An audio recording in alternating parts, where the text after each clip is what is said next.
Okay, we are live. Hi, this is William Ramsey. Welcome to William Ramsey Investigates. On today's show, I have a very special guest. Her name is Courtney Turner. First name is spelled Courtenay, and it's Turner. And she is the proprietor of the Courtney Turner podcast. It's in the top 1.5% podcast in the world. And I was on her show back in late December. We talked about the whole Balenciaga scandal, but then we kind of touched bases on social media. I know she's done a lot of research into the subject, which is in the title of this talk, which is the Tavistock Institute of Human Relations. I didn't know how much she did, so I was just kind of scrolling through her catalog, and I saw she's been on a lot of shows talking about this subject, which is overlap with some of my research. So we were supposed to go live last week, but I just had a conflict. I really wasn't ready, but in that time, I've kind of covered the two main books that I know of. And we're kind of talking in the pre-show about that, which is the Tavistock Institute of Human Affairs by John Coleman, and then the Daniel Estulin book, Tavistock Institute, Social Engineering the Masses. And one was, I think, there she is. She's holding them up right there. So the first one, I think, was by Coleman, which was put out in 2005. And then the Estulin book, I think it was like 2011, but there was maybe a second edition or something like that in 2015. But she has, her website is her full name, so I'll put links to all this in the show notes. She's on Twitter, Truth Social, Instagram, Telegram, and she also has articles at truthmatters.biz, and I will put links to her link tree as well. But this is an interesting subject. It overlaps with some of my early research about this whole kind of mind control and just like writ large, even recently in this whole COVID event and the mass social engineering is really remarkable. But it goes all the way back. It goes back very far, probably to the late 19th century, early 20th century. But she can talk more about that. So Courtney Turner, welcome to the show. Thank you so much for having me. Excellent. So for people who may not have heard your name or what you're up to or your research, maybe you could do a little bit of background, talk about your you have very detailed research episodes. So I recommend people check those out. But maybe you can talk about your episodes and what led you to Tavistock and your research into the subject. Sure. So I kind of woke up in 2020. I was pretty late to the party. I always make the joke that, it took me forever to find this train station. Then I found the high-speed rail, and I've been scrambling to try and catch up with everyone here. But I did wake up in 2020. That was kind of my first foray because I was living out in Santa Monica, California, and the mandates were pretty egregious and very tyrannical. And for those who are not familiar with my story, I have kind of an unusual set of birth circumstances. I'm blind in one eye. I had a cataract when I was first born. I'm hearing impaired bilaterally. I actually learned how to speak by reading lips. I didn't get hearing aids, so I was almost 6 years old. I had heart surgery when I was 1 year old. I had stunted growth, fine graphic motor impairment. I was missing a bunch of teeth, and they basically told my parents the best they could hope for me was to find a nice institution for me to spend my life. Fortunately, they were wrong, and I am here. But my parents did sue for my birth. I was actually called the wrongful birth, and I share all this because this is relevant to kind of how I got into this work. I was out in California in Santa Monica, and everybody was wearing a mask, and I didn't realize how much I depended on nonverbal cues for clarity of speech until all the coping mechanisms I spent my entire life developing were then stripped from me by a face diaper, essentially. And so I found myself just incredibly isolated, depressed, really just very frustrated. And I started doing, of course, I got fired from the, both jobs that I was at. All of my speaking events got canceled. I was just really feeling pretty down, and it was not a great time, but I started researching. I found myself with lots of time, and so I started really diving down rabbit holes. And as I was doing that, I started posting on social media so I could communicate with people, and I found myself in the midst of lots of arguments, and I really didn't think what I was posting was all that contentious. It was actually really kind of strange to me, but I've now learned that you can post an orange on social media and people will argue with you that it's not an orange. So there's that. But I encountered a lot of people who started telling me that I should, start a podcast. And I was so unfamiliar with this whole world. I really didn't even know what podcasts were. It's not like I had ever listened to podcasts. In fact, I tell the joke, it sounds funny now, but people were telling me when they heard my birth story, oh, you need to be on Rogan. And I was like, what's a Rogan? Why do I need to be on it? And I now, for the record, know who Joe Rogan is. I've listened to a lot of his shows, and I understand why they were saying that. However, at the time I really didn't, but I started listening to podcasts and I found it was, a way to keep me company because I wasn't able to see people and have communication the way that I had previously. So it was kind of a way to keep me company when I went on long hikes and runs and whatnot. And the idea of starting my own just terrified me. But then it dawned on me that it would be a way to have naked face conversations and that might save my life. So I committed to 6 months of just engaging in discourse with people and recording it. And I told them I might not air it, but I found it so fulfilling and I really enjoyed it. And the guests seemed to really enjoy it. So I aired my first one in January of 2021. And we kept going. And I would say that Tavistock, I believe it was actually in 2020, but I had a friend who messaged me for some reason, all these like very pressing things. My friends want to message me at midnight to tell me it's urgent and I need to. They asked me if I'd ever heard of Dr. John Coleman, and I said no. And so he sent me a video. It was like a 45-minute speech that he did on the Committee of 300. I think it's the only speech I can really found. Since then, I've actually found interviews he did on InfoWars with Alex Jones. I found some audio clips. So I have found a little bit more since then. But at the time, this is, I believe, still on YouTube, surprisingly enough, but this video. And I was like transfixed and totally riveted. And I started looking for whatever other material he may have written or interviews he may have done. And I found his book, Tavistock Institute of Human Relations. And it was funny because the friend who had messaged me said, watch this and then call me. And we were up till like 5 a.m. discussing it.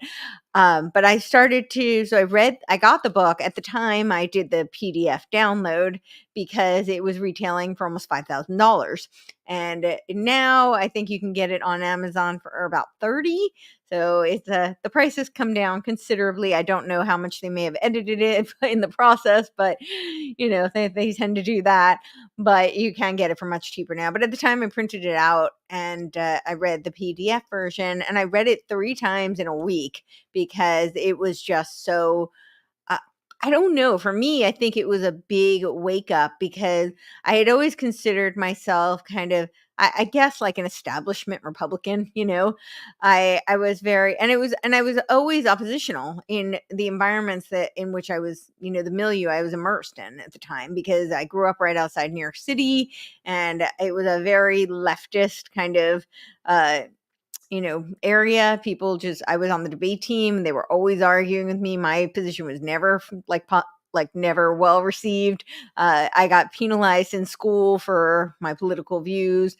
I then moved out after college to California, and I was in the entertainment industry, and it was, much easier to not discuss politics because really nobody agreed with me. And then it was around 2011, and I had joined a group. It was called Friends of Abe.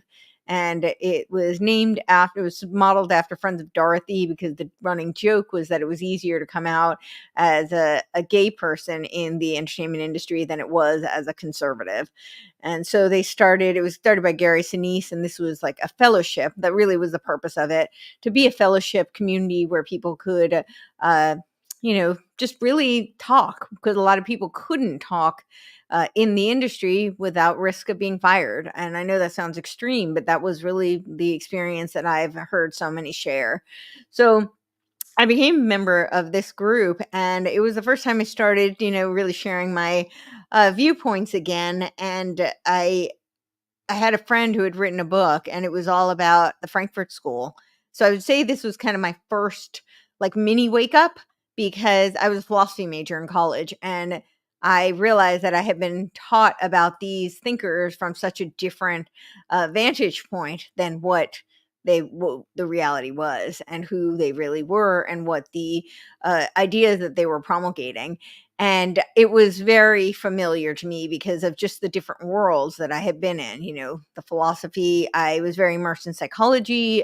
Growing up, I wrote 285-page theses on dream analysis in high school. My high school actually published my theses.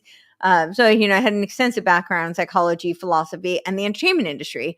Frankfurt School was very instrumental in Aufheben de culture, otherwise known as, or translated to, cancel culture. And so that was the first time I started to perceive things in a different way, because I had always said that I was fiscally conservative and socially liberal because it was just more palatable to people, and they kind of left me alone when I said that. Like, oh, okay, I guess we can tolerate that, but then it was really the foray into the Frankfurt School thinkers and understanding the cultural infiltration, Gramsci and we can save that for another day. But when But it I is overlap with this subject. I thought of Gramsci when I thought of Rees, which is the same concept of infiltrating every institution. But please continue. Yeah. No, I agree. And so that for me was the first time when I realized, wait, these two can't be extricated from one another. They are enmeshed, and intentionally so. And so that was kind of where I had a little bit of, okay, that, like, I guess I took like half the red pill, but then when I read the Tavistock book, part of the reason I read it 3 times in a week was because it opened my eyes to just how much of everything I've been lied to about. And, all the worlds kind of converge. And Tavistock is really where the Frankfurt School converges with the Fabian socialists. The Tavistock was largely founded by the Fabian socialists, and many of the Frankfurt School thinkers were refugees, like Kurt Lewin was a refugee who was brought into the Tavistock Institute of Human Relations. So I really see it as that was kind of a big wake up call to me. And it was when I first started to realize that my framework of, how I saw the landscape from the political vantage point was not quite accurate. That this really it supersedes politics, and then politics Right. are used, right? Politics are used as a great target audience for marketing. It's to create Right. identities and allegiances so that they can target people to pit them against each other. And really, the social engineering is way supersedes any political type of affiliation. And this is why we have terms like the uniparty, where you realize they're using the Hegelian dialectic to advance the same agenda, regardless of which side it's coming from. It's the culture that precedes the politics, right? So the culture of the Fabians and the Frankfurt types. Maybe it's a good starting point to define those for people who don't know. Some people don't know what a Fabian socialist like Wells is, or some of these other characters, or Frankfurt, but it's like Adorno, Marcuse. So the Frankfurt School actually started, it was right after the Bolshevik Revolution, and Lenin called a meeting between Willy Munzenberg, Antonio Gramsci, and Georgy Lukács. And he was very concerned. He said he didn't understand why it was that, the revolution didn't spread throughout the West. Karl Marx promised that it would, and that wasn't happening, and he didn't understand why. And so he called this meeting, and you can read about this in Antonio Gramsci's grandson's memoirs. It's the only place I found it, and people have argued with me that this isn't true, but you can find it in his memoirs. I'm pretty sure his grandson had the goods on this. But so they had this meeting, and it was Gramsci there, which makes a lot of sense, who said the problem is that you're looking at this as an economic problem, and you're aiming at an economic revolution, but this has to be done through the culture. As long as people are culturally entrenched and holding on to their cultural belief system, this will never work. You will never see the type of revolution that you're hoping to achieve. And it was pretty shortly afterward that they set up the Frankfurt School in Germany, Frankfurt, Germany. And it was originally called the Institute for Marxism. That's the translation of it. But then they changed it to the Frankfurt School. And of course, later in about 1933, when with the rise of Nazi Germany, most of these Frankfurt School philosophers were Jewish, and so they were fleeing, and they left, and they set up the Institute for Social Research in 1933 or 1934 at Columbia University. Was the first place. Now they have the Institute for Social Research. They all pretty much came to the U.S., right? Mm-hmm. Yeah. So that's the Frankfurt School. So they were all kind of left wing, if not far left, kind of ideologues. They were Marxists. It was the Institute for Marxism. So some of the earlier ones, so you mentioned Adorno, of course, Marcuse. Herbert Marcuse is the one who wrote the famous Repressive Tolerance, who said we accept everything from the left and we reject everything from the right in 1957. There was Erich Fromm. There was, and a lot of them were very Freudian. Horkheimer. Who else was there? Frankfurt School thinkers, but I could. But you see that bleed over into Tavistock, right? A lot of Freud. But then the Fabian socialists are different, right? Fabian is the Roman general who, like slow infiltration or attrition, was able to beat Hannibal, right? So that's what, and it goes to today. Like people say, oh, it's Fabian social. No, it's not dead. Like the prime minister of a lot of these prime ministers are Fabian socialists, but it goes back to Wells or even before that, right? Wells it was actually the American Society for Psychical Research was one, but that was an organization right before. I think that started in 1885, and they helped to found the Fabian Socialist Society. The Fabian Society is what it was called. And yeah, it was people like H.G. Wells. I think Kipling was a member. Later, it's right around the same time, right? 1875 was the Theosophical Society was started. Madame Blavatsky, Alcott, who was tied to the British intelligence. And there were 19 members of the Theosophical Society, but Besant was also a Fabian socialist. So you had this organization, and as you pointed out, it was modeled after Fabius, and it was this idea of incrementalism, slow and steady wins the race. This is where Coleman talks about, long range penetration and interdirectional conditioning, and this is very much the Fabian model. So their mascot is the tortoise, modeled after this idea of incrementalism, slow and steady infiltration, and then their coat of arms is the wolf in sheep's clothing. And I think that's a nod to the Hegelian dialectic, but that they weaponize. Right, I think you're right. Let me see if I can pull that up just so people can see it, because I think it's pretty telling. This is the Fabian socialist. There you go. Thing. And this is it. It's kind of like George Bernard Shaw was a Fabian socialist. Yeah. Right. A think tank aims to advance socialist cause by gradualist and reformist means. And this is from the headquarters of the Fabian Society, is this glass pane. You can see the crest of the wolf in sheep clothing between these guys over a map of the earth. So they had very ambitious aims, right? Full global influence. Exactly. Yeah. So these are the guys who influenced Tavistock, right? But it wasn't always Tavistock. It was called, what was it, Wellington House or something like that before it was? Yes. So it was actually called the British Propaganda Bureau. So when I talk about Tavistock, I go even further back. I start with Wilhelm Wundt. Wilhelm Wundt was he was the first psychologist, the first person to call himself a psychologist. He was known as the father of psychology, although in America they attribute that to William James. But William James was actually a student of Wilhelm Wundt through the Leipzig connection. And there's a great little book. It's a tiny book by Paolo Leone. It's called The Leipzig Connection. And it's actually a class also, but I don't know why class isn't listed on this, but the two of them wrote this book. And that was very instrumental in the research of Anthony Sutton, particularly in this book, The American Secret Establishment. And also our friend here, Charlotte Iserbyt, her work. Right. The Deliberate Dumbing Down of America. Right. And you had John Kleitchek on your show too. I've talked to him as well. Yes, I love John Kleitchek. Yeah, he is awesome. Stuff. I just had him on again. I'll air that probably nice. Next week. He was at our Cause Fest too. because Oh, nice. I did an event. It's called Creative Artists Uniting for the Sovereignty of Everyone, in attempt to combat some of this cultural social engineering and offer some alternative culture that's not completely degenerate. So, Right. Or demoralizing or whatever.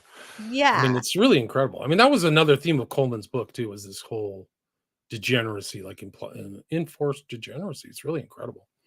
I Or, know. you know. Yeah, it really is. It's so So cool. William Wundt, I've never Wilhelm Wundt. I vaguely remember that name. So in Germany, I assume, right?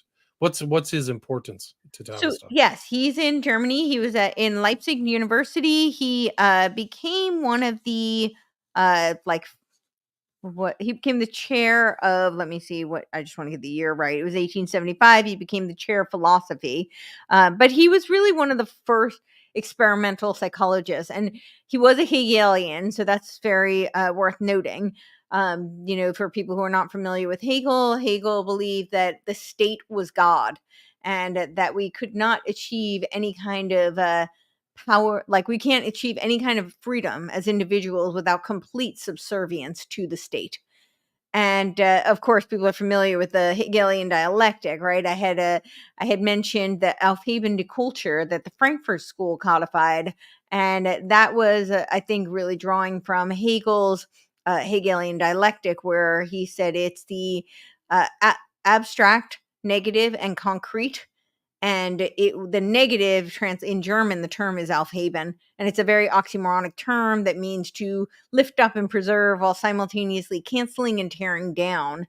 And I think that is very relevant for these people, because they were Hegelians and they did create these these dialectical poles. So Wilhelm Wundt was not only instrumental in creating the field of psychology, which of course is what Tavistock is, all about, and he was also very instrumental in the influence over the field of education.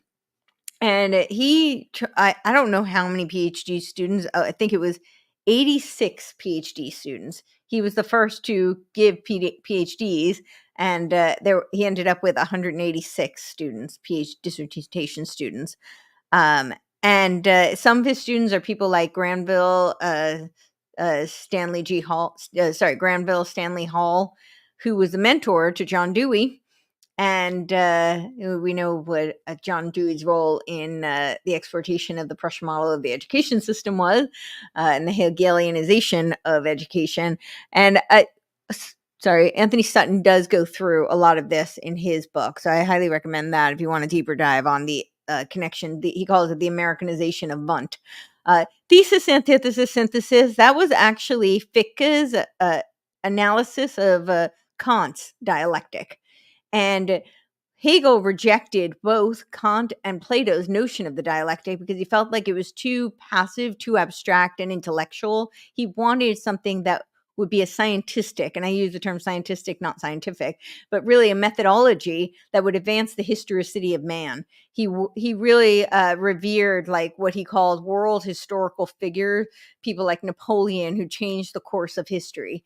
And he was looking for a method that would be able to advance the historicity of man. So I just wanted to point out that I started out with Wundt because he also taught Pavlov. Pavlov was part of the Leipzig connection, and people like Pavlov, created this idea that human beings could be lab rats. And when you look through the history of Tavistock, that's what they did. I think this is part of, what is so really egregious about their work, is that it was, really taking human beings to not only assess like human behavior, but also to figure out how they could change and modify, mold, shape, and socially engineer human behavior. But they did it through all of these kind of lab rat testing modalities. So, and he was also the teacher to, as I mentioned, William James and Cattell. Cattell was really instrumental in bringing that whole look-see method of reading. So this is where we did away with phonics, and it was Gallaudet used it for the deaf community, and for the deaf community, it was a wonderful thing because they can't, you know, uh, they don't have the same capabilities to sound out phonics. So having that whole picture method was very useful and valuable for them. But for most people, it erodes their ability to uh, engage in kind of in critical thought processes that help them to figure out reading. And this is part of the demise of reading comprehension, I think, in our education system. So Cattell was one of the people who did that.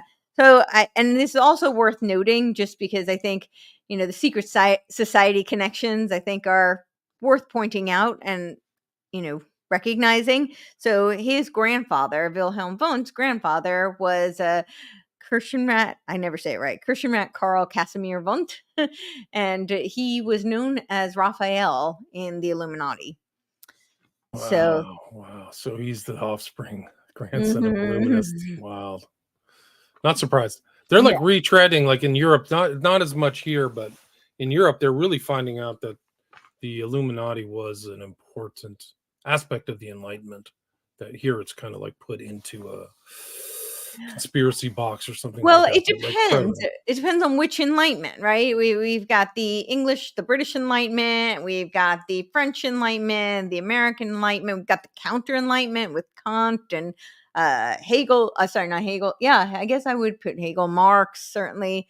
But yeah, the Bavarian Illuminati, and they were actually known. Their original name was the Order of the Perfectibilists. They believe that man could be the perfectibility of man through man. It's a very Gnostic belief system. But there's also the Scottish Enlightenment, which was very influential on the American founding fathers. And this was a Scottish common sense realism. This is very antithetical to a lot of the mystical belief system, the hermetic alchemical principles that people like the Illuminati subscribe to. So when people say it's the Enlightenment is the problem, it's kind of, that's a very broad scope term. And really, which Enlightenment, which thinker are we talking about? Which philosophy is it that you take issue? Right. So it's almost just like saying Bronze Age or something. It's just a stamp for a time where all these people were thinking on different subjects. Totally. I think. So Wilhelm Wundt, very influential. They say that he was, like, according to historians of psychology, this is Wikipedia, so take it with a grain of salt, but he was ranked first in the most all-time eminence, above William James and Sigmund Freud. Yep. Yeah. So he's there. So these people are all studying. He has huge amounts he's very influential to a lot of academic community in psychology. Yes. So he really set up a lot of these, people who became very instrumental in shaping the American education system and the American psychology. And he was really the first to be an experimental psychologist. So now it was to lend this credibility to psychology as a science, as opposed to it just being kind of this theory, like a philosophy. But I don't really think it's so much. It's a social science. It's really not a hard science. And a lot of it is rooted in mysticism more so than science, or science as we think of it in terms of the scientific method. But part of the credibility really came from this idea of treating humans as lab rats, the Pavlovian method, Skinner. And this is all coming from Wilhelm Wundt. So I like to bring him up. I think he's really important and integral to kind of spearheading all of this. And then we have Freud with his talking cure, and that became one of the signature methods of the Tavistock Institute, or even before it became Tavistock. I had mentioned the American Society for Psychical Research that was founded in 1885. And then right around the same time, we have a little bit later in 1909, the Secret Intelligence Service, the which became the MI6, was founded. I think that's worth noting because they really did. You'll see that Tavistock is kind of like, another branch of the intelligence apparatus, the Five Eyes, the Anglo-American establishment intelligence apparatus. And then we have 1914, and it becomes the Wellington House. And so they always do this. It's under the guise of defense, right? I always make the joke that if they put a D in front of it, they get a carte blanche like Black Ops budget and they can do whatever they want. And as long as they put a D in front of it. And that's essentially what they did here. So the Germans had a German propaganda bureau. And so they decided that they had to have a British propaganda bureau. And so this was at the Wellington House, and it was in 1914. This was to garner acquiescence primarily from the British and the American populace to engage in the First World War. And surprisingly enough, they did not want to engage in the First World War. At the time, it was called the Great War. They didn't know it was going to be the Second War. But although I have some questions about how much of that has been planned, but it certainly seems like they've got agendas there. But it was initially under David Lloyd George, who was the Chancellor of the Exchequer. I never say that well, Exchequer, but he was given the task. Exchequer, maybe? Exchequer, that's it. Exchequer. Yeah, Exchequer. So he was given the task of setting up this British War Propaganda Bureau, which was also colloquially at the time known as the Lie Factory. So, but he set it up, and then he appointed his a fellow liberal writer who was Charles Masterman, and to what the first thing that they did was Masterman got 25 literary figures together, and many of them were Fabians. It was the people like Rudyard Kipling was invited, but the writing says that he wasn't able to attend, but H.G. Wells was, and of course H.G. Wells we know was trained by Thomas Henry Huxley, who was known as Darwin's bulldog, and then he was the teacher to the Huxley brothers, Julian and Aldous Huxley. And then there was Chesterton, Masefield, Bennett, Arthur Doyle, William Archer, Hall Caine, Thomas Hardy, Gilbert Parker, Trevelyan, Henry Newbolt, and John Galsworthy were some of the names. And they wrote almost 1,200 pamphlets and books and literary works, and they kept the whole operation secret until 1935. And this was all like pro-war propaganda. That was one of the first things that they did. So it was this propaganda bureau. And then, of course, they had Lord Northcliffe, who was the owner of the Times and the Daily Mail, and he was put in charge of propaganda that was aimed at enemy nations, while Robert Donald, who was the editor of the Daily Chronicle, was made the director of propaganda aimed at neutral nations. And then of course, in 1919, Edward Bernays becomes the Tavistock director. And Edward Bernays is the double nephew of Sigmund Freud, and his nephew is the founder of today's modern propaganda machine, also known as Netflix. It's incredible. It's really not even believable. But yeah, Bernays is all over the place. There's a picture of Bernays in my slides we'll get to of him with Eleanor Roosevelt. Yeah, but he was around. He made it past like post-war. His influence was like 40 years, right? Yeah. Yeah, he wrote the signature book on propaganda. He's known as kind of the father of PR. I do think Willy Munzenberg deserves some credit for that one, though. He had a huge PR operation in Germany. So Edward Bernays in 1919 becomes the director, and it was they were tasked with setting up this Creel Commission. So George Creel, who then later does all these pictorial ads, later in World War II, he had the Beat the Promise ads, the Uncle Sam Wants You ads, and he did like 4-minute videos, all trying to recruit for the war and recruit both the support as well as engagement. And they also oversaw. So Wilson ran on the campaign that he would not get us into World War I. He was one of the first presidents to use the term New World Order.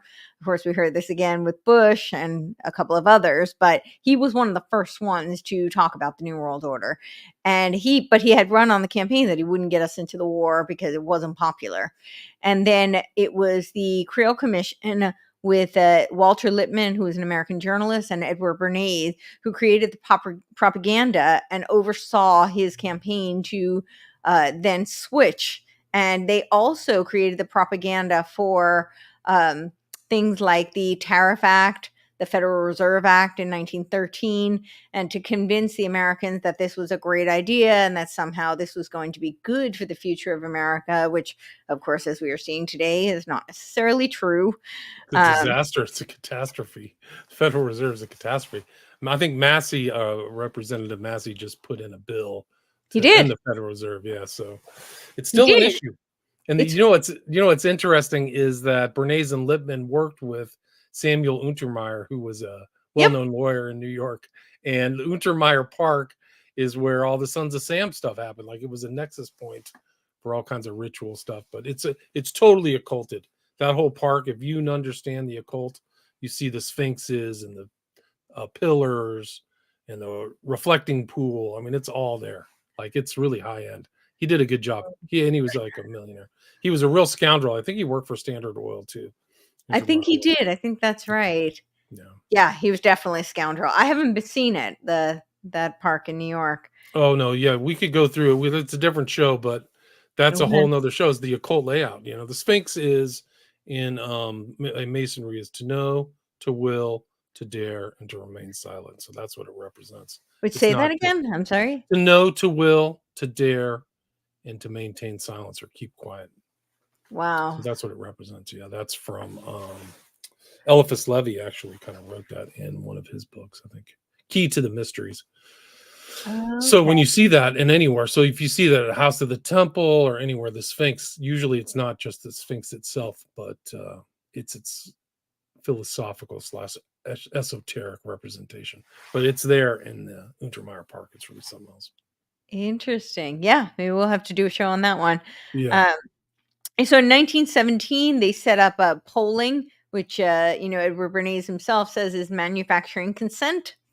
So they started that whole process, which we see that today, where they give you all these polls like for the elections, and so much of it is propaganda.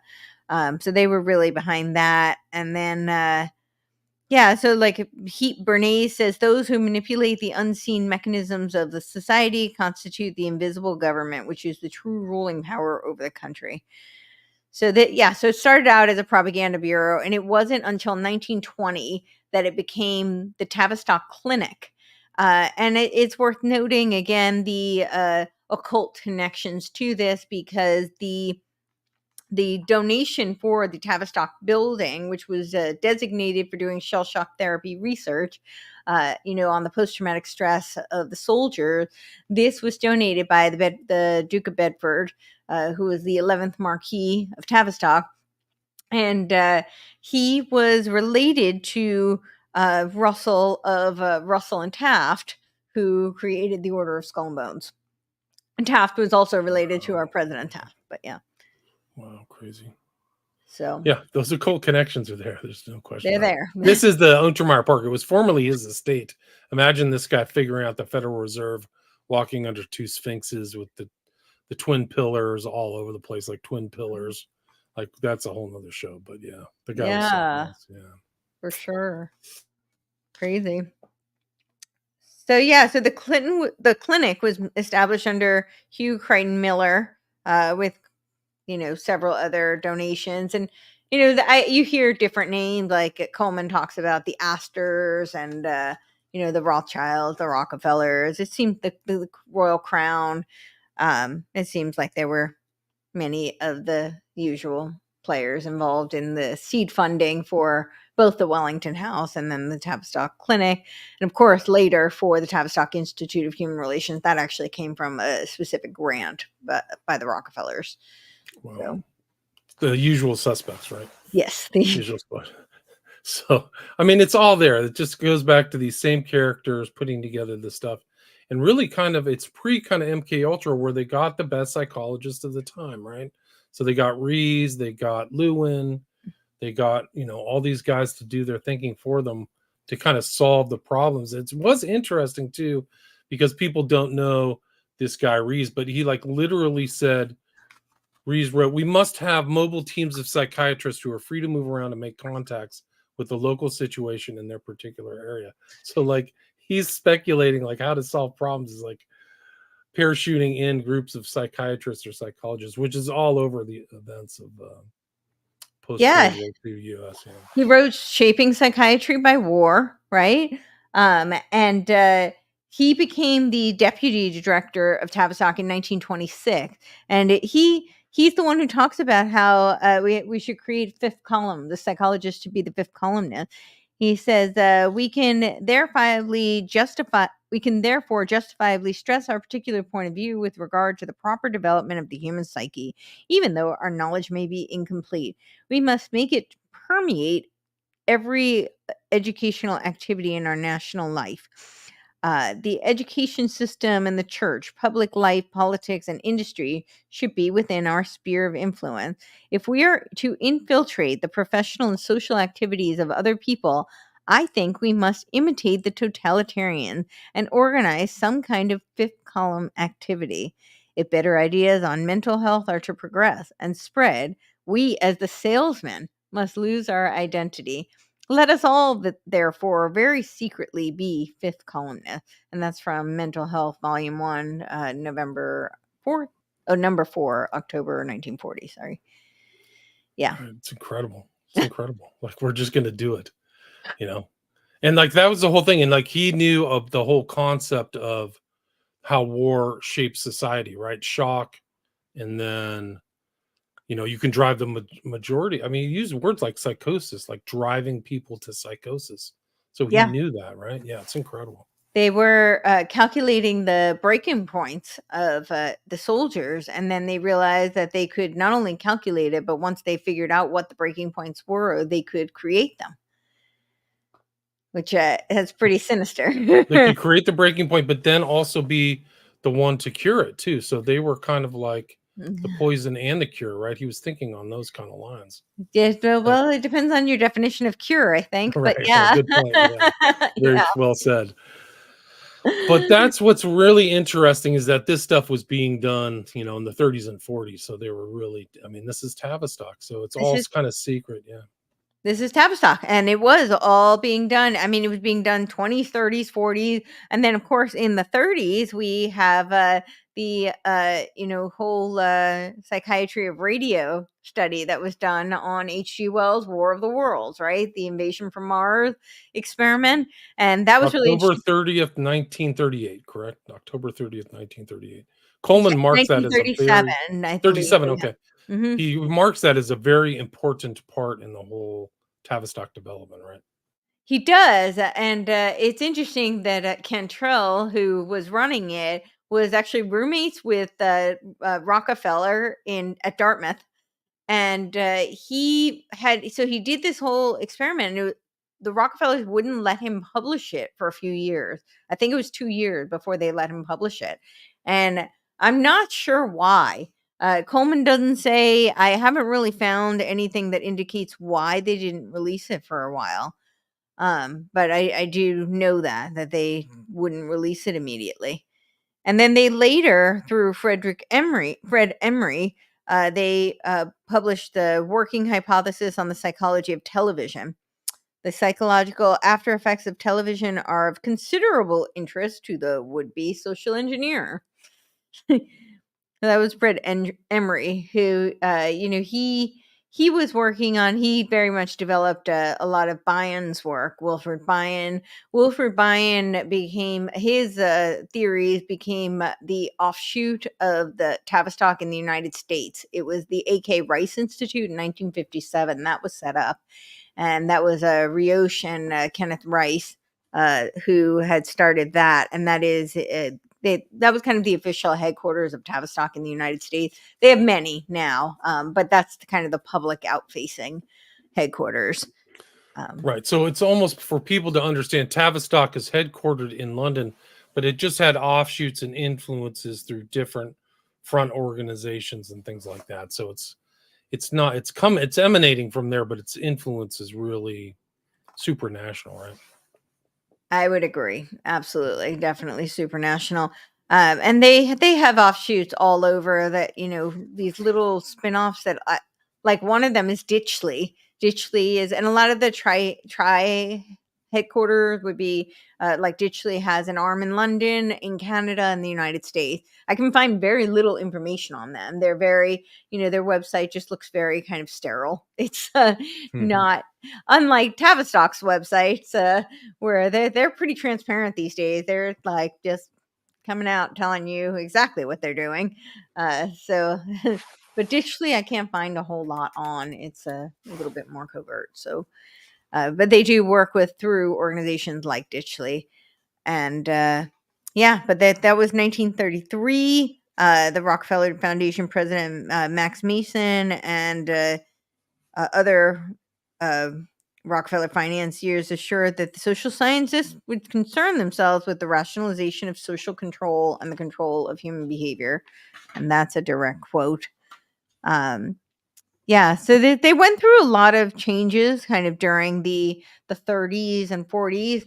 I don't know all the details yet. I'm starting to dive into it, but it was around that time that Wilfred Bion led what was called Operation Phoenix. This isn't Operation Phoenix from the CIA. This was Tavistock's Operation Phoenix. And it was a whole restructuring of Tavistock, but they were learning from war. So it's really interesting. I'm sure you come across this too in your research. It's like the more you study about wartime, the more it seems like war is kind of a cover for doing a lot of this research and experimentation. That unfortunately later seems like it gets weaponized. I mean, the whole book, Shaping Psychiatry Through War, seems to indicate that it just in the title. But Wilfred Bion, they led this whole it was the Operation War Boards, Operation Selection War Boards. And Trist was on this committee. And so they created like this invisible college, which I think I haven't found this connection quite yet, but I think that's what was the like secret. What is LaRouche calls it, like kind of this his like a secret back pocket. I don't remember what he called it, but that Churchill had as his like secret army, and it was Tavistock, and I think it was actually invisible something. They called it the Invisible College. So, something like yes, this was Tavistock's Invisible College, and they have it right on their website, not on this website. And maybe it's on this website. There's a couple, because there's the Tavistock Institute, then there's Tavistock.org. There's all sorts of different branches, but they actually go through the history and they talk about the Invisible College, but they don't make that connection that it was but I think that was the same that Churchill worked with. And so this is part of this whole like restructuring using the wartime research. So Bion then restructured all of the organization, and they took a lot of the testing and the methodology they had learned through the war in order to bring it in under the umbrella through Tavistock and restructure the entire organization. And some of the testing, like the war board selection testing, is a lot of what got utilized throughout the military, through the United States military, through the British military. A lot of how they select people. I can't prove this either, but I suspect it. I think it's part of where they came up with their whole mice to rascals. This is right off the CIA website. And so MICE stands for, are you familiar with this? No. Okay, so MICE stands for, this is how they recruit assets, but they later realized that rascals was a better acronym and a better methodology. But MICE stands for money, ideology. The C is double entendre, which is coercion or compromise. And then the E is ego. Interesting. And this is part of how they, and it was, this was used through the OSS, which later became this, and this is right off the CIA website that I got this article.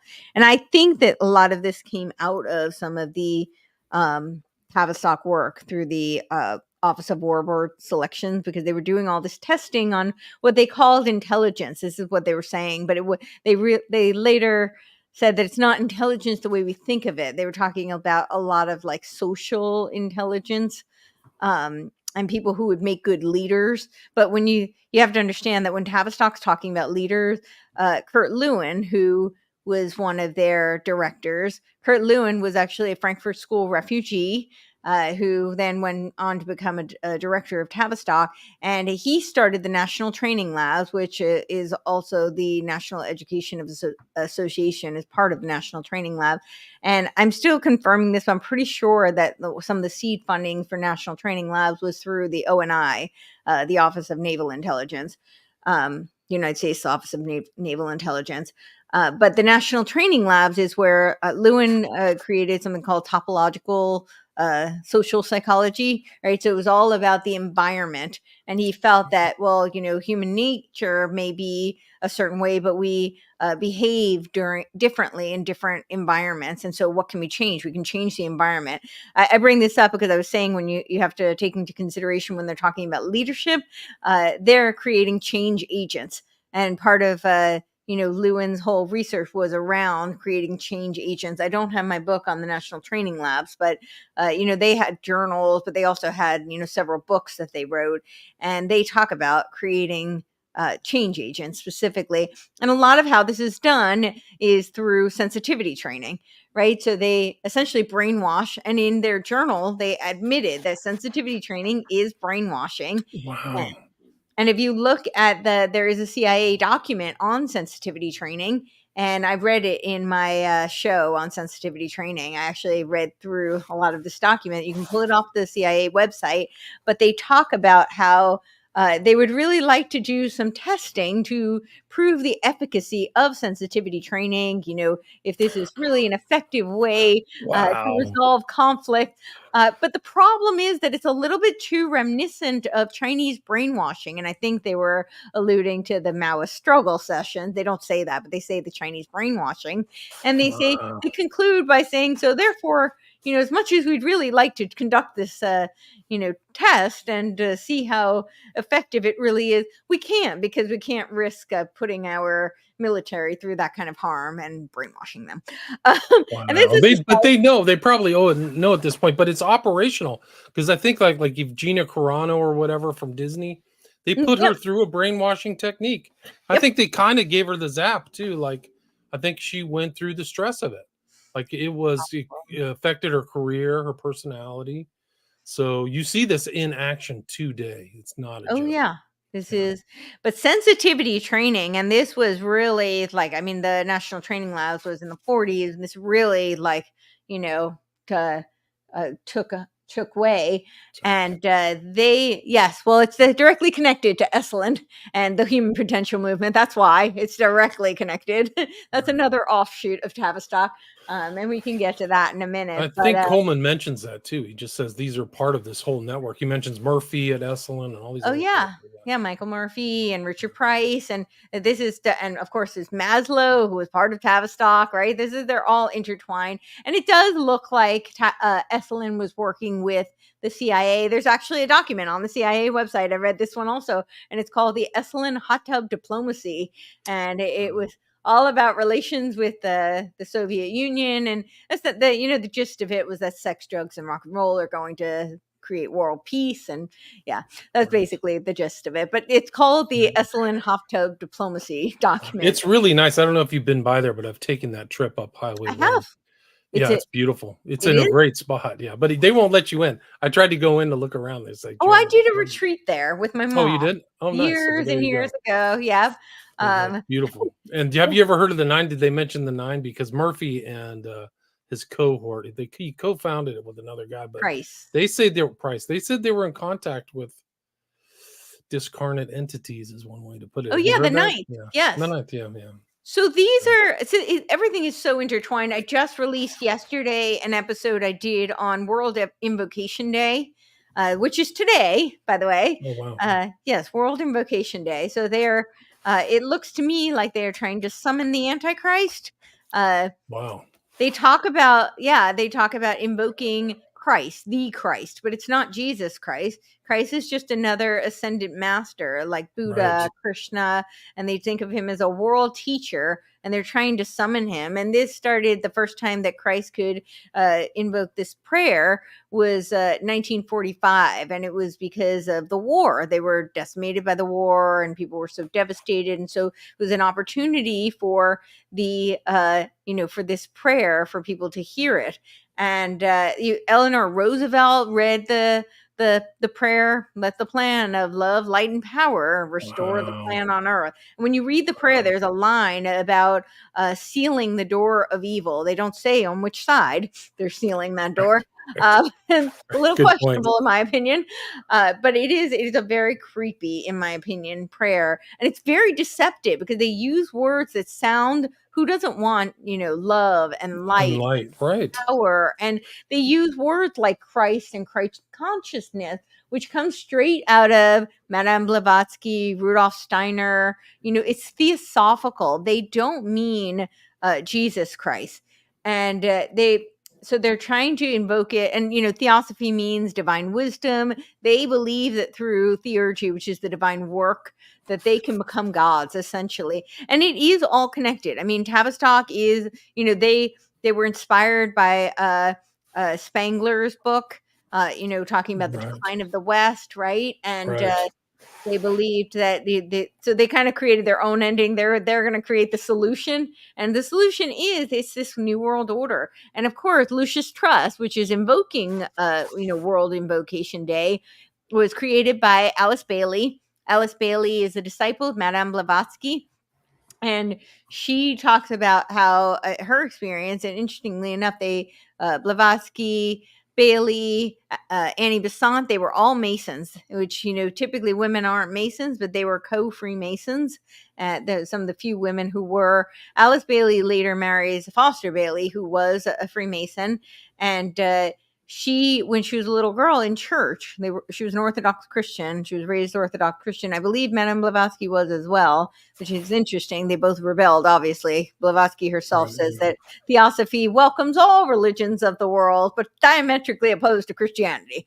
Right. Right. Right. Right. We're the ones we have to eliminate. That's what Barbara Marx Hubbard said. That Christians are the problem. So that's exactly right. And Barbara Marx Hubbard is one of these new thought leaders, and talking about how we can co-create with God, because they believe that they are gods. And but Alice Bailey had a ascended master who came to her when she was in church and told her she could accomplish so much in the world if she just wasn't confined by the constraints of this very rigid cultural religious belief system. And he told her, Joel Kuhl, who helped her write 24 works, he told her that her life's mission and her life's purpose was going to be to execute the mission of the Masons, which was to create a one world religion. And so he told her this, and that's pretty much what they did. If you look at Lucius Trust, it's what it looks like. And it does look to me, now this is my commentary, but it looks like that religion is Luciferian. But it is, right? It is definitely, no question about it. I mean, Lucis, this is the Lucis Trust website. You can see the Lucis. It's very small, but that icon right there. Well, in 1922, when she created it, it was Lucifer Publishing. And she changed it in 1923 to Lucius Trust, but it was Lucifer Publishing. So I did a show on the externalization of the hierarchy. Where she outlines the 9-step plan for the New World Order. Yeah, it's all there, but it's on the Lucius Trust website. Courtney, it's basically Nazism. It's really overlaps with Nazism so close that it's really shocking. They mention Untermenschen, they mention Aryans, they mention discarnate being. The Aryan, the whole concept of the Aryan race comes from theosophy. Yeah, no, it's incredible. The root races, yeah. So the whole idea of anti-Semitism, right? Blavatsky talks about how the Jews were a lesser race because they were more animalistic. So this whole concept, it was very influential on Hitler. This whole theosophical premise was influenced Hitler. Yeah. He supposedly had one of her books, Blavatsky's book. I don't know if it was Isis Unveiled or one of them. Unveiled. I don't have it. Yeah, it was by he his did, desk. yeah. She got busted for a lot of plagiarism, but she was total Luciferian. She always mentions Prometheus as this ideal. And yeah, she was something else. She also was really fat and ate a lot of hash, apparently. So Yes. her real maiden, she was actually ethnically German. That was her married name, was Blavatsky. Her Right. last name was von Hohn. I've done a lot of research on that, but On yeah, her. this And she was Lucis Trust, influential on Aleister Crowley, and he was absolutely, a British intelligence asset. no I have question. trouble reading him, though. He's just a little too gross. Heavy jargon, really gross, very sick-minded. But he thought that she was so important. I think one of her books was called "The Voice in the Silence," that he integrated that into the OTO. So Yeah. which is very odd for him, because usually he was such an egotist, he could Right. never really like mention anybody else or write it himself or do something or rip somebody off. But so yeah, I think he owed a certain debt to her. There's no To question her. about it. Yeah. Well, yeah. So, Ideological debt, I should say. yes, I agree. I think that's true. And yeah. Wow, Invocation Day. So I guess this is the first time since the Gemini full moon since 1952. So Yes. this also shows these guys astrotheology too. I think that's an important, because maybe the Christian world or the atheist world, whatever, they don't think about on astrological terms, but these guys do. It's not atheistic. They're it's pantheistic. The new thought leaders say it's panentheistic. So they say it's a little Panentheism, different. that's right. Well, yeah, because it's God within each of us. It's Gnostic. It's Gnosticism. And I say little g Gnosticism because, I think that there is the very specific capital G Gnostics who were the heretics, in the early days of Christianity. But it's still a very similar premise. It's this idea that God is malevolent and he trapped man because he withheld knowledge from them. And so it's really the snake, the serpent, Lucifer, who is the one that illuminates man through gnosis. And that it is through the gnosis that they have the possibility of becoming gods. This is through this whole, so theosophy, I think, falls under that umbrella of little g Gnosticism, which I incorporate, theosophy, Hermeticism, alchemy, all of these are under that umbrella of the little g Gnosticism. And there's nuanced differences where they believe that the ability, the godlike powers originate, but it's all still this idea that they can become God.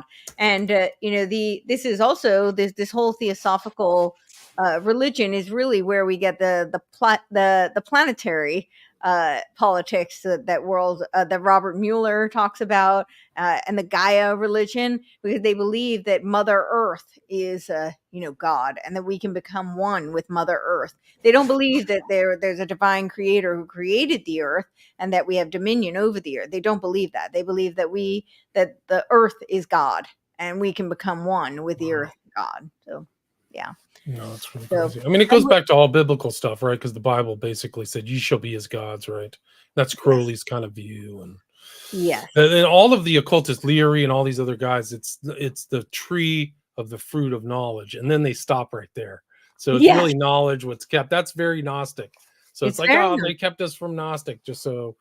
And both Robert Ann Wilson and Leary have very strong Esalen ties too. Yeah. So I know some people have pointed out the Aquarian conspiracy. Marilyn Ferguson was the name of Willis Harman's assistant or secretary, one or the other. Willis Harman wrote Changing Images of Man. They conducted this study in the 60s, and this was Tavistock. Tavistock kind of has tentacles everywhere. But it was a lot of the Tavistock psychologists who were working on this Changing Images of Man study, which was all about ushering in the age of Aquaria. Now, if you look on the UN website, you can actually find the Aquarian Age community website. It's an off link, one of these links, and it's through the UN website. So they're connected. This is all interconnected. And they did this document. They conducted the study in the 60s. They published the first edition of it, I think, in 1974. And it wasn't until 1982 where they actually published the final edited edition of Changing Images of Man. I did not buy the book, but I do have the printed version here. Nice. And they really was all about, they were talking about how we have to usher in this post-industrial era. And does this sound familiar to what we're experiencing now? This book was designed to popularize the ideas that were in the Changing Images of Man. And then right around the same time, it was he called himself Bill Harmon in this document, and it's again Stanford Research Institute and Bill Harmon who were working on. They compiled Politics 3, which was Maslow, who was part of the Esalen Institute, right? This is his document called Politics 3, and it was all about holistic politics and advancing Eupsychian values. And this is something that Esalen talks a lot about. And that's having or achieving a superior mind or soul. They believe in what Barbara Marx Hubbard's foundation that was funded by the Rockefeller, this conscious evolution, right? She has the Foundation for Conscious Evolution. She has this lovely little chart. She talks about the wheel of co-creation. And Wow.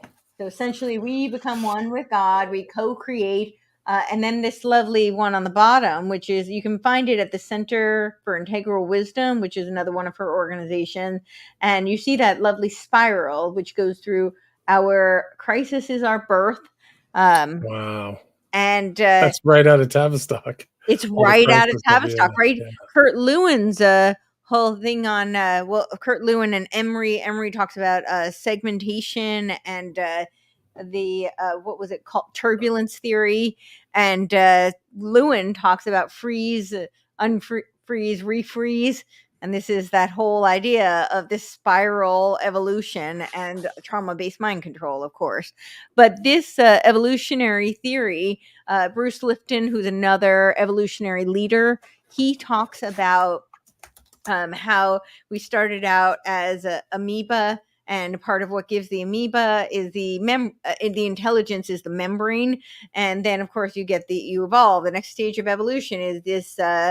It's the multicellular organism, and they're more intelligent because they have a more surface area of membrane, so it's more room to collect the information. And then humans are so intelligent because we're a complex multicellular organism, and then we have the possibility, and all of these people talk about this, and this is in, you see the roots of this in the Changing Images of Man, which is one of the Tavistock documents. And they talk about how we can evolve, and Maslow talks about this too. We can evolve as one, and this next stage of evolution, we have the choice. Barbara Marx Hubbard says we can choose the next stage of evolution, or we can go extinct. And the next stage is where we can be the superorganism of humanity. And what does Lipton say that the membrane of humanity is? Of course, it's the internet. It's the global brain. Or as Ray Kurzweil says, the singularity is near, although his new book says the singularity is nearer. And the spiral, again, this is the Hegelian dialectic, right? The same model. In my opinion, I think what we're looking at is a Gnostic Jacob's ladder. They believe that this co-creation is how we can become God and transcend. And it's really this transhumanist world. And if you've read the documents of the UN 100, they talk about the AI world society. And of course, that is the virtual world. So it's not just the Hyborg mind. It's all encompassing. It is the internet is the global brain. And that seems to be where this is all directed. And when you look at Tavistock and what they're doing now, they talk about this. They have all these workshops on, understanding the internet. And these are the same people, these Tavistock psychologists, the same people who attended the Macy conferences on cybernetics. Right. Yeah. Right. The Macy Foundation. I've done a lot of shows with Dr. Hans Uter about the Macy conferences, and it's an adjunct to kind of this same subject. Same people, Mead, Bateson, same characters. Yeah. Yep. Same people. And stuff, so that when you look at Tavistock's website now, they actually say, this is so crazy how transparent they are. They say Gnostic reticulus, now is your time. This is the awakening.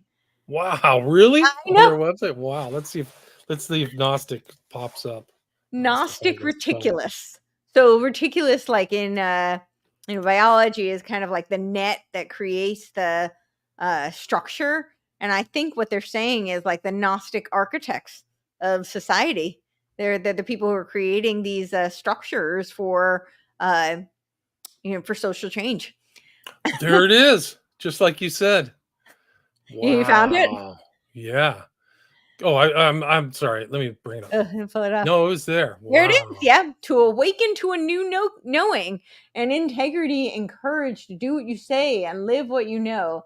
Awakening is the process by which we begin to see, hear, and feel clearly about ourselves, our organization, and our communities as purposeful, interconnected, and resourceful. Gnostic reticulus. This is your time, our time, your hour. Yeah. That's so incredible. Can't make this up. No, you cannot make that up. And that's And of kind of the course, scary use of the word awakening. Like some people, I know. they attribute it to like American Great Awakenings Christian, but it's also a similar word, very kind of Luciferian, where one word means two different things in two different environments. Polysemny. That's what they're masters of. Polysemny. I don't even And know what this that is is. like this multiple use of the same word. Oh, interesting. Yeah, and that's how language gets weaponized, right? Is through this. It's through polysemic Right. use. I just would have that. I just posted something on my social media about the word democracy. Like the Yeah, two, they're using the exactly. same word, and two people are like two different things, man. Yep. It's not what you think. They know the public. When they say democracy, they mean revolution. That's really what they mean, because it's mob rule. So it's the power of the mob to create power of the revolution. proletariat or whatever. Yeah. Right. To create the revolution. Wow, they really just telling the truth on their website today, They are. guys. Yeah, this I is know. not like 1930s or something. Wow. They talk about the Leicester. I mean Leicester. How do you pronounce it? I'm terrible. I think it's Leicester. They drop all the Leicester. Okay. Their workshop is coming up in September, right around the same time that the UN is doing their global digital compact, which is at the Summit for the Future. They're doing that in New York in September. So the Leicester conference is around the same time. That's been going on since the 50s, but this is where they create change agents. And they pretty much say it when you look at what they talk about the Leicester conference, and they say what will happen. It's a 2-week event, and they pretty much say they're going to do sensitivity training. And what was sensitivity training? It was brainwash that went under many different names, like T groups. They said were sensitivity training for normals, which was essentially sensitivity training for normies, where they could put it into corporations, right? The Tavistock and National Training Labs are who created the field of organizational industrial psychology. Kurt Lewin was one of the founders of social psychology. And what was the whole purpose of that? In my opinion, it kind of, hindsight's 2020, but looking back, what it looks like is they want to create a dissolution of all nation states, right? They want, what is happening with corporations? Corporations is a way that you could achieve supranational power because they're international companies. And we saw this really take hold during COVID, right? During COVID, you may have had your local county, even your local state. They may have had their own rules and mandates, but what happened when you entered a big box international corporation? You were beholden to them regardless. You had to follow their mandates and their rules regardless. And that is what creating corporate culture is all about. And what do they do? You become a human resource. You really become a resource. Human resource. You lost your individual. You become de-individuated. And it's really a psychological process. I've been in corporations, man. It's unbelievable. You become like an NPC or whatever. Yep. And that comes straight out of Tavistock. So this is operational research. And this, this was really hard. This was J.R. Lawrence who wrote this book, but it was edited by him. It's a compilation of Trist is in here. All the Tavistock psychologists are in this book. Oh, to see if you can see it. Yeah, well, let's do it again. Let me put it up here so people can see it. Operational research and the social sciences. Edited by J.R. Lawrence. Yeah, that's how it's edited. But I mean, one of the interesting things. Yeah, go ahead. Please. Sorry. I was just going to read some of the names, but it's all the Tavistock psychologists. And this was found in a like a Xerox garbage at IBM. And then Wow. So like Tavistock had its own retinue of psychologists, and then MK Ultra or whatever they call it at any given time. Well, they're its own. It's scary. Yeah. They're interconnected. I mean, right? You've got like Bateson, Jolly West. They all worked with Esselin and the Tavistock psychologists. I don't think personally that I don't think MK Ultra could have happened without all the research that Tavistock and Oh, I don't think so either. Maudsley No. Hospital at Mapother that they were doing, and Mapother and Tavistock Medical Clinic actually merged in I can't remember if it was the late, I think it was the early 30s when they merged. But they work directly, so one is doing like insulin shock therapy, the other one is doing essentially trauma-based mind control, doing the shell shock therapy research. It's incredible. No, there's no doubt that the MK Ultra is not 1953. It goes way back, even before like the history of hypnosis and all this stuff. But it's really it was just a modernization and technocratic approach to those themes is really it. Included all that stuff from Tavistock and World War II research and stuff like that. But people, and I just want to make a point, people in corporations kind of have this liminal dread or liminal feeling that like something's off just being part of this, as being part, and what they have to do to make the money out of being in a corporate culture.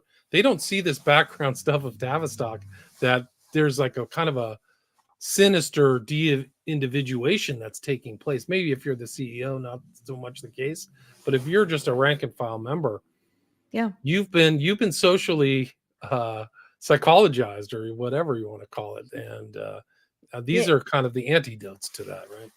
Yeah, I mean, they do all this sensitivity training throughout corporations, and it is to socially engineer the culture, right? So that you fall in lockstep with their agenda. And I do think the whole purpose of that is to create these supranational entities that are going to pave the way for the AI World Society. When you read the documents of the AI World Society, so they're doing it in conjunction with Boston Global Forum. Michael Dukakis, the former governor of Massachusetts, wrote this book. It's called Remaking the World, An Age of Global Enlightenment. I do think that that's a nod to the Theosophical society, enlightenment. I think the illuminated one is kind of what they're saying. But when you read this book, they talk about how in the AI World Society, human governments are going to be supplanted by AI governments. And I think that that's really, so they're kind of conditioning us with dissolving the nation states and dissolving national borders and sovereignty through the corporations. And then the next step from there is to create kind of these like power blocks. And then we will see the, AI kind of take over, and then they can consolidate it all into one, the AI World Society. The AI World Society is very scary to me. They talk about Ukraine being the central hub of the AI World Society. They did a whole symposium on rebuilding Ukraine. It sounds a little like tear down so you can build back better. They said it was decimated by the war, so we need to keep sending like support and funding over to Ukraine so it can be the centralized hub of this AI World Society, which will be connected to all of these C40 15-minute cities, smart cities all around the world. And it's a virtual world, and they've already done some beta testing with it at the island of Tuvalu. They convinced them, using the Gaia religion, they convinced them that it was going to go underwater because of climate change, and they shipped everybody out to Australia and told them they can never see their homes, their loved ones, unless it was in the virtual world. Wow, that's incredible. That's incredible. So they shipped them out. Yes. That's amazing. One of the interesting things that is a theme within Estelin's book is the idea of modification without realization. So that's the whole thing of like looking into the subject, like you've looked into Tavistock, is how much of your personality and your culture and your environment has been manipulated without your realization. You may liminally get a sense like something's off, but these type of inquiries solidify in the mind, like these guys are intentionally manipulating. They're creating stress in your environment to put stressors on you, to manipulate you, and then have the appropriate outcome. That's what's really that was what John Rawlings Rees said, was that we could create these controlled environments, and then that would impact it would be a way of, this is the exact quote. He said, psychologically controlled environments, this is the Tavistock method, in order to make people give up their firmly held beliefs under peer pressure. And this is John Rawling Rees, who was one of the first directors, one of the early directors of Tavistock. Right there he is, right there. Yep. One of the funny things when we were talking, this is Alat Aram, right? So Oh, yeah. she's She leads making the Leicester conference. Yeah, that's what I said. Good. You made that point. I just made that connection. She's making the sign of the secret knowledge, right? She's pointing at her head. That's what this is a secret, just like the sign of silence. And then there she is, Islet Aram at the Thessalonica, Greece conference, just like you said. Oh, no. I think it's a different one. Where is it? I think that was it. Did it already happen or is it happening? No, it's coming up. I think it's September. It's this right here. Yep. Yes, 2 to September 6th. 2 to 6. Right. And look at how they're talking about climate change. It's a self. Oh, this is a different conference. This is a different conference. The Leicester conference is also in September. I don't know. This is the one I'm highlighting right here. I think this is the one you're talking about, right? No, I'm talking about the Leicester conference, but that's in September also. But this is another one. Okay. Let's go back. Anyway, it's interesting to see these people in action. Like Tavistock is still alive and active. It's not an anachronism. It's still. People think that because of the lawsuits that shut down the gender clinic, that it's disappeared. But people don't understand that this is a very intricate web, and the transgender clinic was like a small part of Tavistock. It was originally, I think, Chargers Hospital. I think that's what it originally was called, and that in 2017 they merged to become the Tavistock gender clinic. But that did get shut down. I think that in no way does that mean Tavistock is going anywhere. As you can see from their website, they're alive and well, and they're really working right now. I think it's on creating change agents to lead us into transhumanism. I think that's really what it looks like when you go through their website. Wow, it's incredible. And they have these awakening organizations, so the work is coming. Like they're still working on this stuff. It's incredible. Century of the Self. The Century of the Self, right? Yeah. I really think Tavistock was largely instrumental in breeding, the dark triad personalities, and the whole field of psychology. I think, I have to just qualify when I say this because, I don't want to say that everybody who goes into the field is a dark, sinister, or, cluster B personality. I think there's some wonderful people who have done good work and who really want to help other people. So I just want to qualify by saying that. But I do think the field of psychology, when you look at the inception, it was created by these psychopaths who want to socially engineer and control the masses. And I think that they were very involved in, I have a book on it, actually, like the cult of the self. And the whole field, I think, really bred dark triad personalities and really exacerbated narcissism. And when you look at the MK Ultra studies, they talked about how they could figure out ways to exacerbate dark triad personality. So that's Machiavellianism, narcissism, borderline, and psychopathy. I would put in there, I really see that they've weaponized and exacerbated borderline personality disorder as well. And I think that that's through Bowlby's work. Bowlby he worked with Fabian. He was a Tavistock psychologist. He did a lot of work during the 30s on child development, but he was known for his attachment theories. And we know that one of the things they discovered is that there's a correlation between RAD, which is reactionary attachment disorder, and then borderline personality disorder later. Developing from that. And we know that reactionary attachment disorder largely stems from anxious, ambivalent childhood rearing practices. So this is where they say that, child of schizophrenics fare better than alcoholics. And it comes out of this theory, largely because people who, alcoholics may sometimes be there and then sometimes not. Sometimes they're very warm and fuzzy, and then sometimes, it depends on the person, right? But that creates the anxious ambivalent attachment because they don't know whether or not their primary caretaker is going to be there for them. Whereas with the schizophrenic, or that's just an example, that's how the saying goes. But, the idea of having a primary caretaker that the child knows they can't depend on is actually they fare better because they know that they won't depend on them. Whereas if Right. Have they to make can't, it. they're Yeah. they're constantly in this limbo state.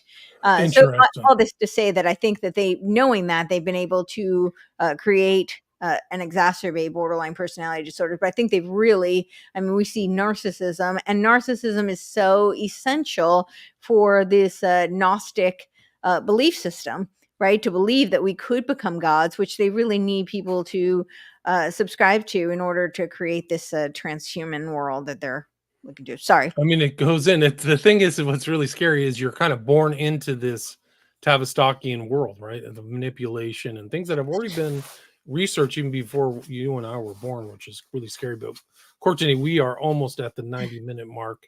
I mean, is there anything you'd like to add or kind of finalize or summarize? And then maybe you can tell the audience where to find your work, your podcast, what you've been up to, and what's on the future. Sure. If I've been invited to be a part of the Inspire Global Leadership Summit. That I would be flying out to Geneva next week. And this is to come up with parallel systems where we can exit the WHO. As you know, the WHO is part of the UN, which is, of course, connected to Tavistock and all of these, people who are trying to essentially erode our freedom of consciousness.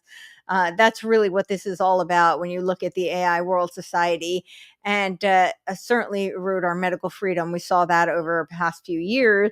And so they're doing kind of I guess you'd call it kind of like a think tank to bring people together from all over the world to come up to strategize ways that we can retain personal sovereignty, retain national sovereignty, and medical freedom. And I'm honored to be invited. And the second day is a rally, which is protesting the WHO pandemic agreements, which, they changed it to agreements because the treaty needs to be ratified. So they changed the name. The sleight of hand is very clever. But anyway, all this to say that in my website and on my X, I have links to the Give, Send, Go campaign. If anybody, I mean, the smallest amount helps tremendously. Is such an expensive, just the flight alone is so expensive. But I have committed. So I do want to go and do whatever I can to be a voice to help hopefully change the trajectory, because this looks bleak. So I wanted to just plug that. And I have Great. it on my So for website. people who don't know, what's your website's address? It's CourtneyTurner.com. And I spell my name a little differently. It is Courtney, but it's spelled like Courtenay. So that's CourtenayTurner.com. And for people who prefer Venmo, I'm accepting that as well. So that is at Courtney, again, Courtenay, Courtenay -Turner, TURNER. And my website has all of that. I have a little ad for the Stop the WHO on there. So cool. So people can check that out. And then your podcast, like you're doing you're on 2 shows today, or 1 or 2 or something. So today was 2.